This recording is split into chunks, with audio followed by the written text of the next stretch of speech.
Everblaze 52.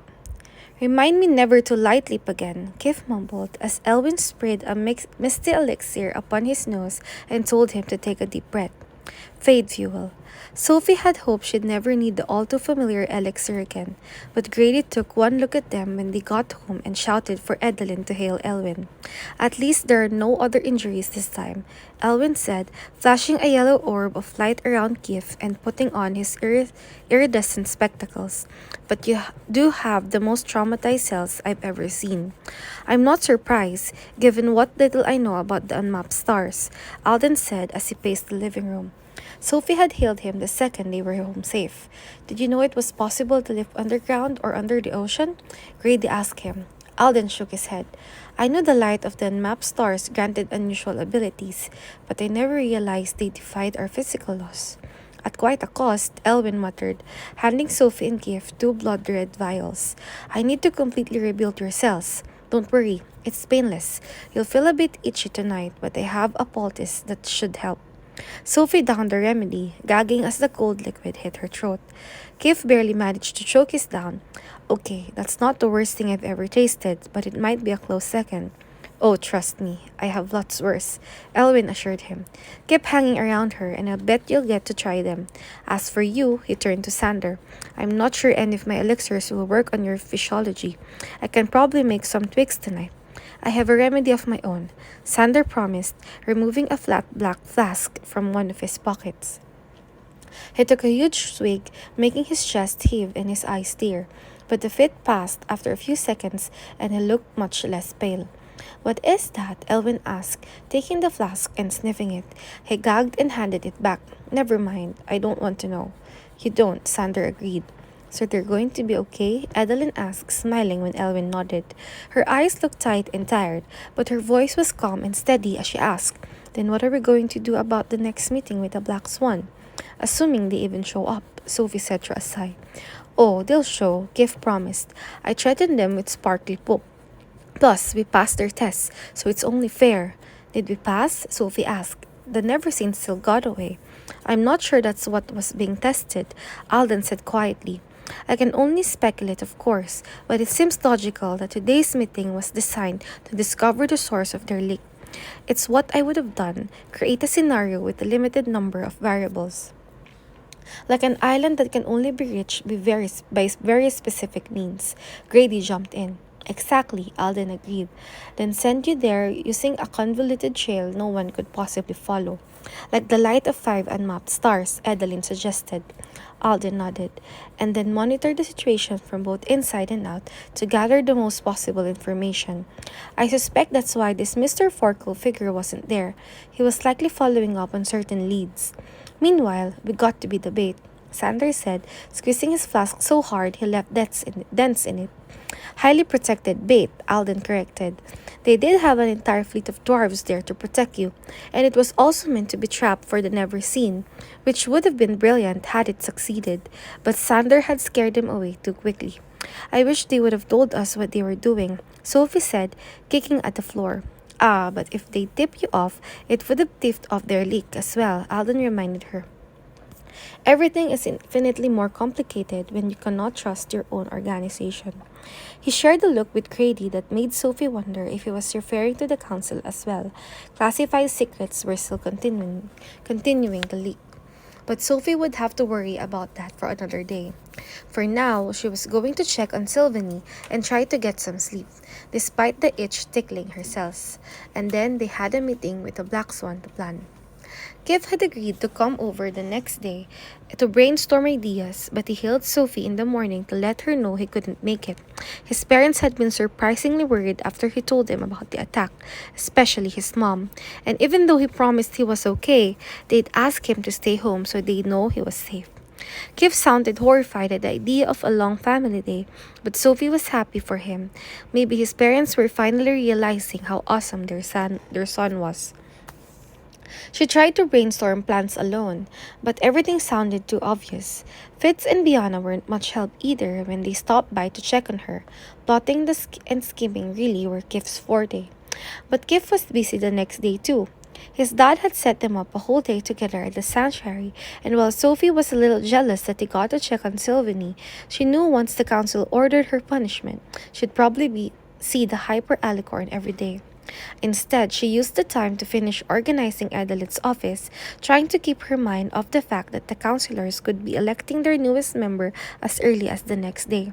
The period for nominations closed at midday, and Grady explained that afterward they would sequester themselves in their castles and cast their votes using a network of mirrors. When all the mirrors aligned, a beam of light would refract off the castles bright enough to be seen anywhere in the lost cities. Everyone is expecting the consensus to happen immediately. And yet, when Sophie ran outside at noon the next day, she found nothing but blue sky and puffy white clouds. She stood there so long her neck started to ache and still no flash appeared. When the sunset tinted everything pink and orange, Adeline served dinner picnic style and Grady gave up an update on what little information he'd learned. Master Lito was still the favorite, though an ancient elf Sophie had never heard of was a close second. Everyone was expecting the new counselor to be male, since the council usually had an even number of males and females. Still, there was no requirement that took females out of the running. The night wore on, turning cold enough that Adeline conjured up fluffy blankets and warm petit fours called mooncakes, which tasted like fudge dipped in marshmallow and then drizzled with chocolate cream. They stretched out in the grass and watched the stars while Grady told stories about his adventures tracking down lost animals in the human world. He was in the middle of a story about an uncatchable yeti, which Sophie was pretty sure had inspired the abominable snowman legends when a bright flash turned the night to day. Is that it? She asked, already on her feet. That has to be it, right? It definitely is. Grady agreed, glancing at Adeline. Okay, so how do we know who it is? A scroll should be delivered in the next few minutes.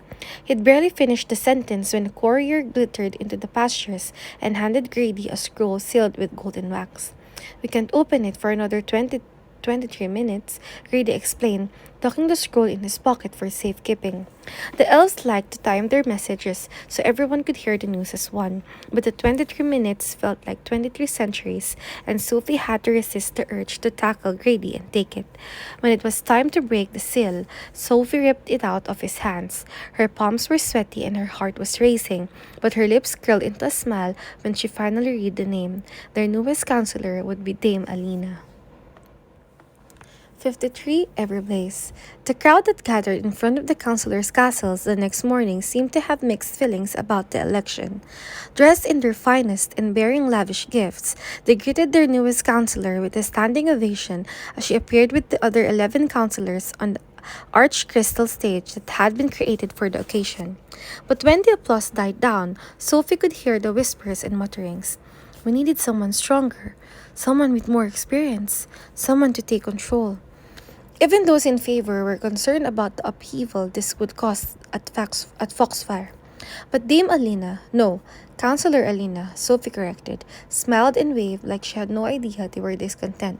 Her pale green gown was understated compared to her usual fare, but her silver cape and peridot-encrusted circlet made her every bit as regal as the rest of the council. And she held her head high, dipping the most elegant curtsy Sophie had ever seen as she stepped forward to address her people.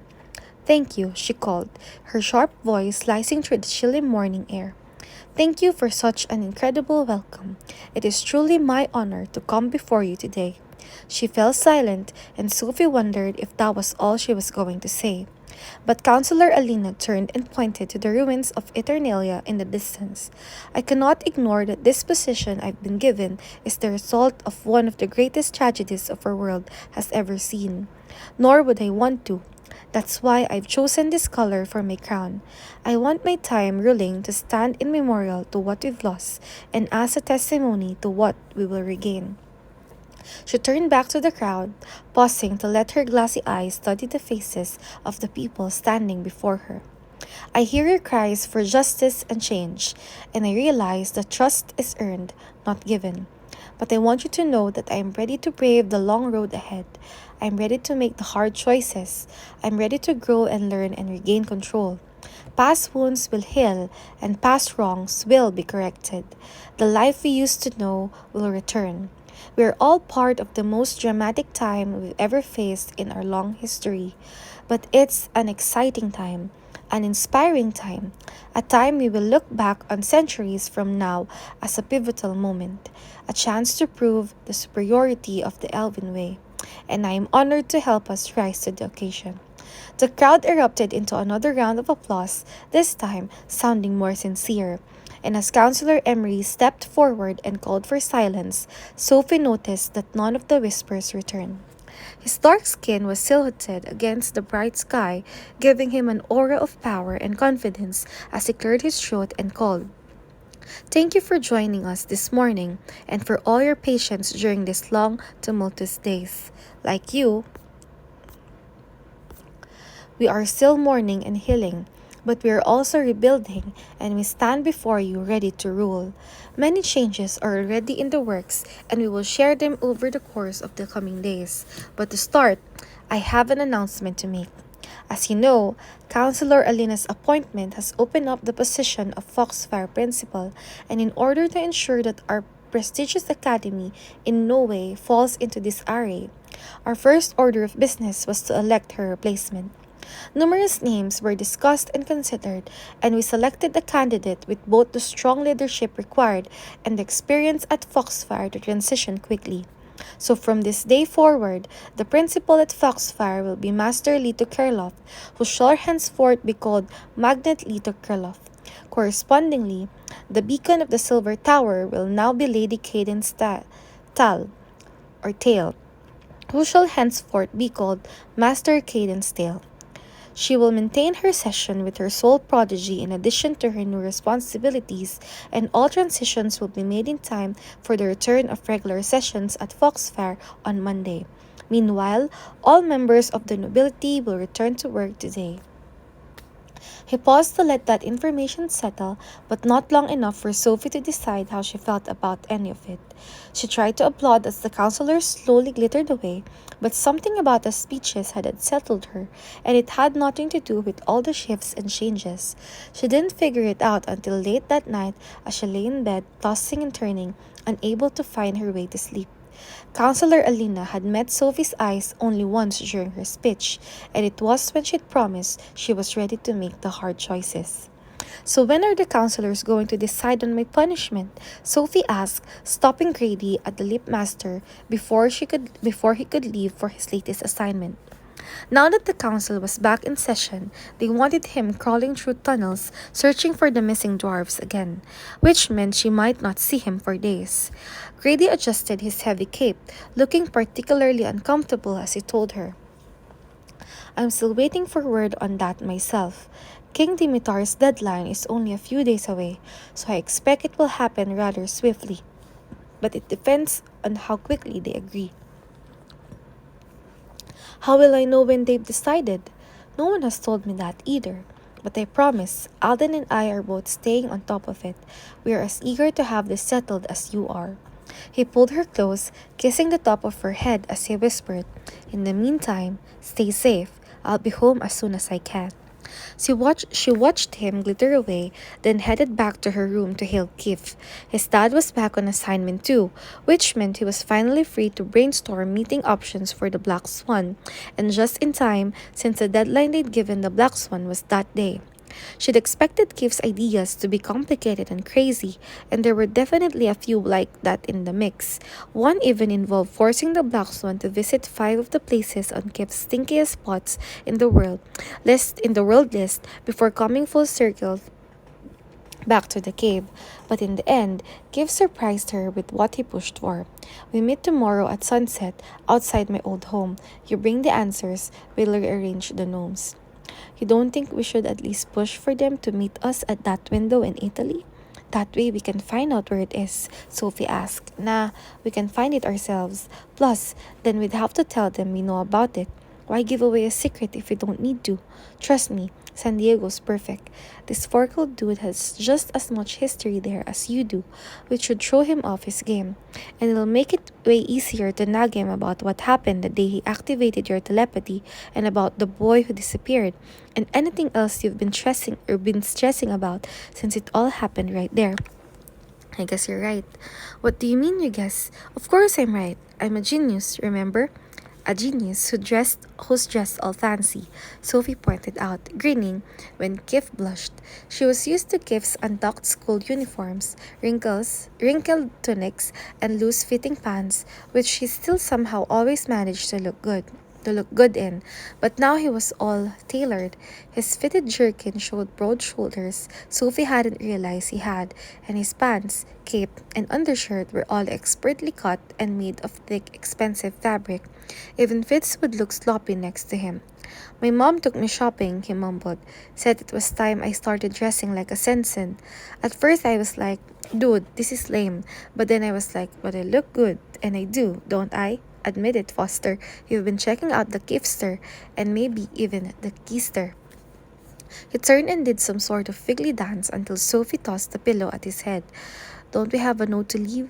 She asked when he scooted across the room to start his dance again. I've been waiting for you to lead the way, unless you'd rather I go first so you can admire the view. Sophie flung another pillow. Sander rolled his eyes at both of them as Kif chased her down the stairs and out the door and all the way down to the cliffs. Their laughter echoed off the cave as they tucked the note into place. Come and get it, Kif shouted, tossing a handful of sand like confetti. Then he stood there waiting, like he expected a dwarf to pop out of the ground any second. A watched pot never boils, Sophie told him. Wow, that might win the prize for most boring expression ever. Sophie tossed Stan at his head and he chased her back up to the house, earning more eye rolls from Sander and amused stares from Edeline. Sophie spent the rest of the afternoon organizing Edeline's office while Kif ran down to check the caves every 15 minutes. No reply came.